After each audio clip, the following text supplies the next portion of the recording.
This is Dark Leaves Whisper, July 20th.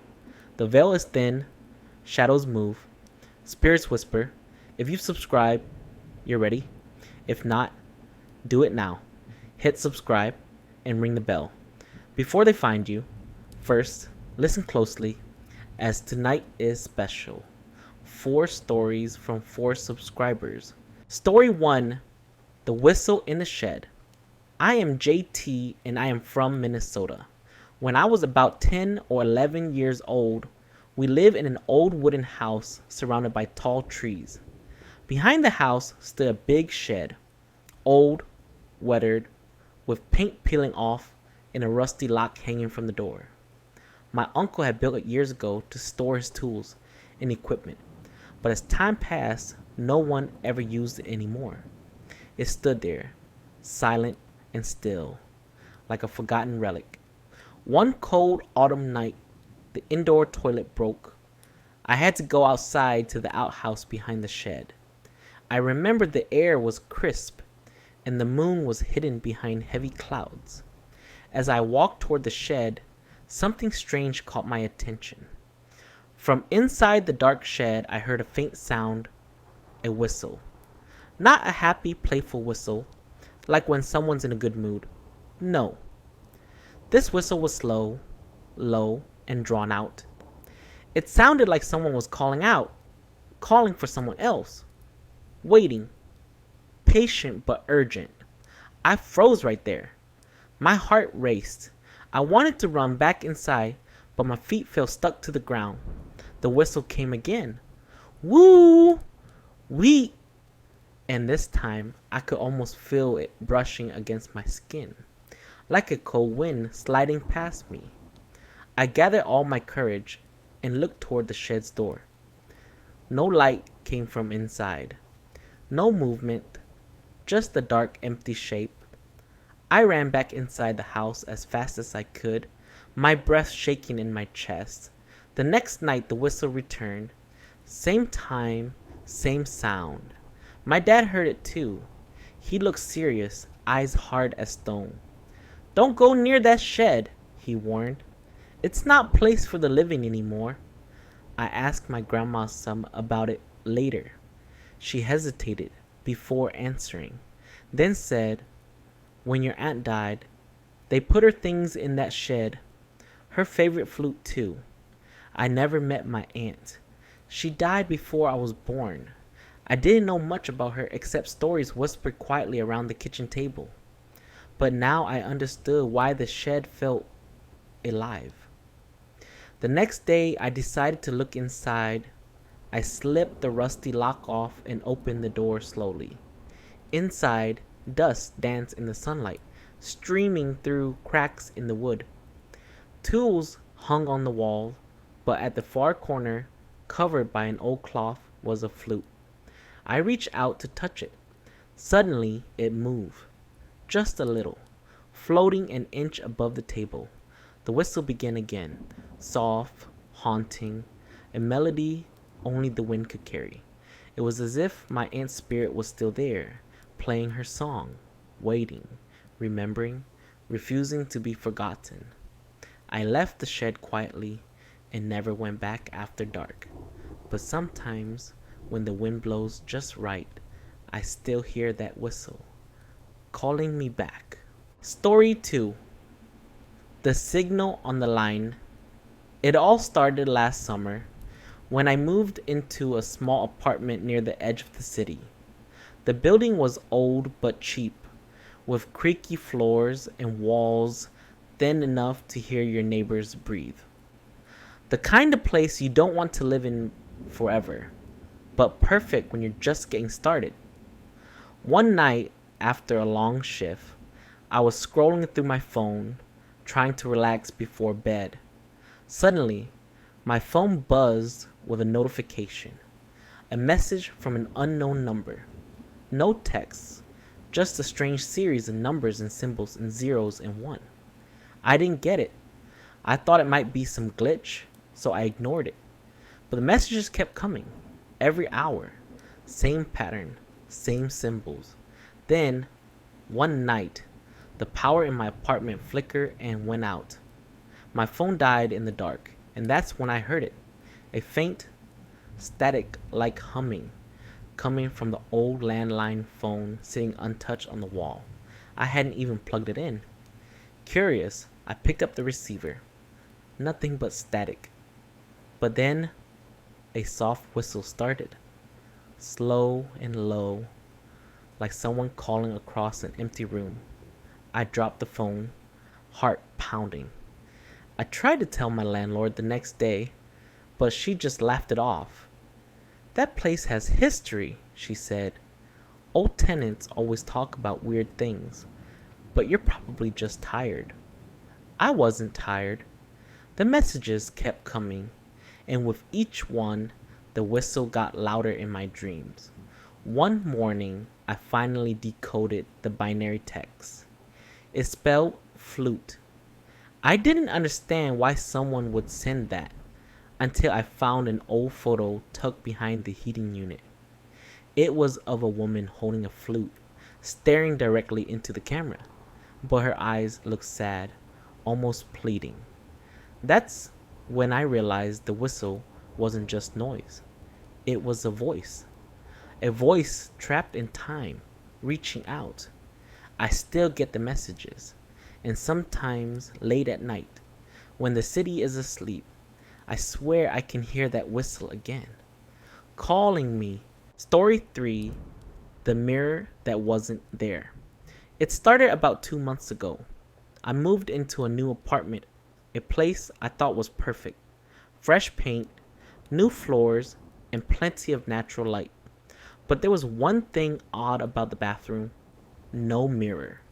Not just broken or missing, but completely absent, like someone forgot to install one. At first, I thought it was a mistake, so I asked the landlord. He said, "Yeah, the last tenant took it with them." "Okay, fine, no big deal." I figured I'd just buy one. One night, about a week after I moved in, I was brushing my teeth when I noticed something strange. Even though there was no mirror, I could see my reflection right there on the blank wall. At first, I thought I was imagining things. I blinked, looked again. It was definitely me. Staring back, I waved my hand to test it. The reflection mimicked me perfectly, except there was something off. My reflection smiled a little too slow, and its eyes were darker, colder, like the restless spirits my elders warned me about. I stepped back, and it stepped closer. I ran out of the bathroom and locked the door. The next day, I told my friends. They laughed. "No mirror? That's just weird, but you're imagining things." But it happened again. Every time I was alone, the reflection appeared on the wall where no mirror existed. And it didn't just copy me. It started doing things I wasn't doing. It would smirk when I was serious, tilt its head as if mocking me, and once it raised a finger as if trying to warn me. I thought about asking for help like my family would, calling someone who understands these things, but I was too scared. I tried covering the wall, painting over it, hanging a towel. Nothing stopped it. Then one night, I woke up to a faint tapping noise coming from the bathroom. I crept out of bed and peeked in. The reflection was gone, but on the wall, a message appeared, written in condensation. "I see you." I moved out the next day. I know it sounds impossible. How can a reflection exist without a mirror? I don't know, but I lived it. And if you ever see something in a place it shouldn't be, maybe don't ignore it, because sometimes the impossible is just waiting for you to believe it. Story 4, We Should Have Shut Up. It was Halloween weekend, the kind of night when no one had class the next day, and the drinks didn't stop flowing. Me and a bunch of other Hmong college kids were packed into this house off campus. Music blasting, strobe lights flickering, the smell of smoke and sweat in the air. Someone got the dumb idea to walk over to the cemetery nearby. It's Halloween. Let's see some ghosts, one guy joked. We were drunk, talking reckless. Someone said, if we see a hot ghost tonight, I'm smashing. Everyone laughed. Bottles in hand, we stumble out toward the cemetery. Dumb dares, loud jokes. We weren't thinking straight. That's when we saw them. 4 women walking out from between the graves. Long black hair, white pajamas stained and tattered. Their faces streaked with what looked like blood, but their bodies, they looked too good to be real. Slim waists, perfect curves, like models who got lost in the dark. One of the guys froze and pointed. Yo! We all turned. One guy muttered, God damn. Another said, if they come back, I'm grabbing one and smashing. A few of them started catcalling. One whistled and shouted, hey, where y'all going? Come party. But the girls didn't react. They just kept walking slowly, straight toward us, like they had just stepped out for a bathroom break from the house. That's when one guy accidentally spilled his drink on another, who shouted, what the hell, man? We all looked over, and when we looked back, the girls were gone. No sound, no footsteps, nothing. Everyone got quiet, real quiet. We laughed it off, but our nerves were rattled. We went back to the party, tried to drown the weirdness with more noise and booze, but Jay, the bold one, couldn't stop talking about it. I'm telling y'all, I'd still smash. Later that night, he stepped outside alone. He said she was there, one of them, standing under the streetlight, same face, same clothes, but this time she smiled. She said his name, then she winked, and right then he dropped and puked out everything. All the liquor, all the fun, gone. When he looked back up, she had vanished. He called us, voice shaking, said he was going home, said he felt cold even though it wasn't. He never came back. He dropped all his classes. School said he withdrew.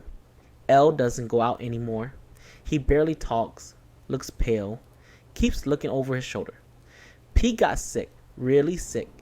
Fever, vomiting, ended up in the hospital. N says he dreams about the women. Same dream, every night. I thought I was safe. I didn't say anything reckless. I didn't whistle. I just watched.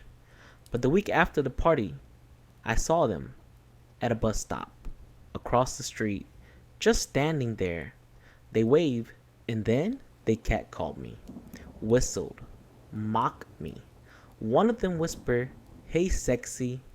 That same night, I dreamed of them circling my bed, touching my blanket, giggling in the dark.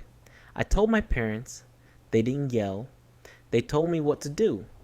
A Hmong shaman came to our house, tied a red string to my neck, and hit the gong several times and circled over my head. He said, don't leave your house for 3 days. Don't go near any cemetery ever again. I've stayed home since, every once in a while. Even now, I still see them, and they're always smiling from afar. They've spoken, and they'll speak again. Subscribe, ring the bell, or the next whisper might carry your name.